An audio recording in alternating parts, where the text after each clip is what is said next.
জুলাই আন্দোলনের বাকবদলের নায়ক শহীদ মীর মুগ্ধ। পানি লাগবে পানি, হৃদয় ছোঁয়া তার এই আহ্বান মন কেড়ে নেয় সবার। পরে পুলিশের গুলিতে প্রাণ দিয়ে সৃষ্টি করেন নতুন ইতিহাস। তবে মুগ্ধকে গুলি করা পুলিশের উপপরিদর্শককে চিহ্নিত করা হলেও তাকে পালানোর সুযোগ করে দেয়া হয়েছে বলে অভিযোগ মুগ্ধর পরিবারের। জুলাই আন্দোলনের মোড় ঘুরিয়ে দেয়া সেই দিনের কথা তুলে ধরছেন রেজা খান। ক্যামেরায় ছিলেন মাহবুবুর রহমান ফরহাদ।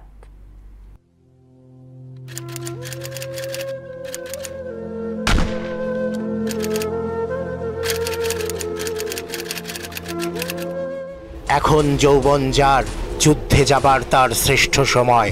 এই পংক্তিমালার কবি হেলাল হাফিজ লিখেছিলেন, যে জলে আগুন জ্বলে, জলে যে সত্যি আগুন জ্বলে তা প্রমাণ করেছেন মীর মুগ্ধ। জলের বোতল হাতে হৃদয় ছোঁয়া আহ্বান,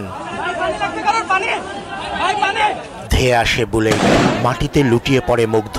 চারিদিকে ধ্বনিত হতে থাকে সেই আওয়াজ। মুহূর্তেই সে আগুন ছড়িয়ে পড়ে ৫৬,০০০ বর্গ মাইলে। উত্তরার আজমপুরে বাংলাদেশ ইউনিভার্সিটি অব প্রফেশনালসের শিক্ষার্থী মীর মাহফুজুর রহমান মুগ্ধ শহীদ হওয়ার মাধ্যমে তৈরি হয় নতুন ইতিহাস। উত্তরা আজমপুরের রবীন্দ্র সরণির এই সেই রোড যেখানে গুলিবিদ্ধ হয়েছিলেন শহীদ মুগ্ধ। মুগ্ধরে দেখছিলাম ওই জায়গায় বসে ছিল, আর গুলির আওয়াজ হয়েছে, সবাই দৌড় দিছি, উনি ওই জায়গায় পড়ে রয়েছে। পরে কিষান হাসপাতাল নেওয়া হয়েছে। পুলিশের গুলি মুগ্ধের মাথার এক পাশ দিয়ে ঢুকে অন্য পাশ দিয়ে বেরিয়ে যায়। তাকে হাসপাতালে নিয়ে যান মুগ্ধের বন্ধু আশিক সহ অন্যরা। রক্ত বের হয়ে রাস্তায় গড়িয়ে পড়ছে এবং ওর চোখ দুটো খোলা ছিল, আমার দিকে তাকানো ছিল। মুগ্ধ শহীদ হওয়ার পর তার বাড়ির পাশে ১২ নম্বর সেক্টর কবরস্থানে তাকে সমাহিত করতে বাধা দেয়া হয়। উপায় না পেয়ে কামারপাড়া বামনারটেক কবরস্থানে চিরনিদ্রায় শায়িত হন মুগ্ধ। আওয়ামী লীগ এবং প্রশাসনের যে চাপটা ছিল, তাদের চাপের কারণে কোনো কবরস্থানও আসলে নিতে চাচ্ছিল না। আমরা এখন এসেছি উত্তরা ১২ নম্বর সেক্টরের প্রিয়াঙ্কা সিটির ২ নম্বর রোডে শহীদ মীর মুগ্ধের বাড়িতে। বাড়ি জুড়ে ছড়িয়ে আছে মুগ্ধর স্মৃতি। এখন শুধু ছেলের ছবি আর স্মৃতি হাতড়ে বেড়ান তার বাবা। তাদের পরিবার কোনো রাজনীতির সঙ্গে যুক্ত নয় বলে জানান তার বাবা।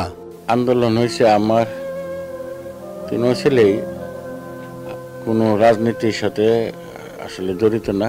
প্রকৃত যারা হত্যাকারী তাদের আমরা বিচার চাই, ওদের মতো যেন আর রক্ত দিতে না হয়।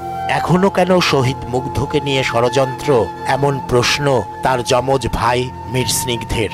মুগ্ধ এবং আমাকে নিয়ে কি বাজেভাবে একটা অপপ্রচার চালানো হয়েছে যে আমি নাকি মুগ্ধ স্নিগ্ধ একই জন। তারা যদি গুজবে বিশ্বাস করে তাহলে এটা আসলে আমাদের জন্য একটা দুর্ভাগ্যজনক একটা বিষয়।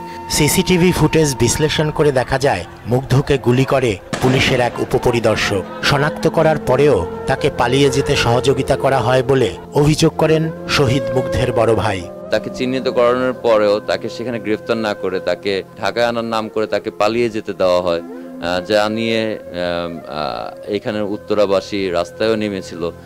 জুলাই আন্দোলনে শহীদ ১৫০০০-এরও বেশি মানুষের বিচারের বাণী যেন নীরবে নিভৃতে না কাঁদে তা নিশ্চিত করার তাগিদ দিয়েছেন শহীদ পরিবারের সদস্যরা। রেজা খান, মোহনা সংবাদ, ঢাকা।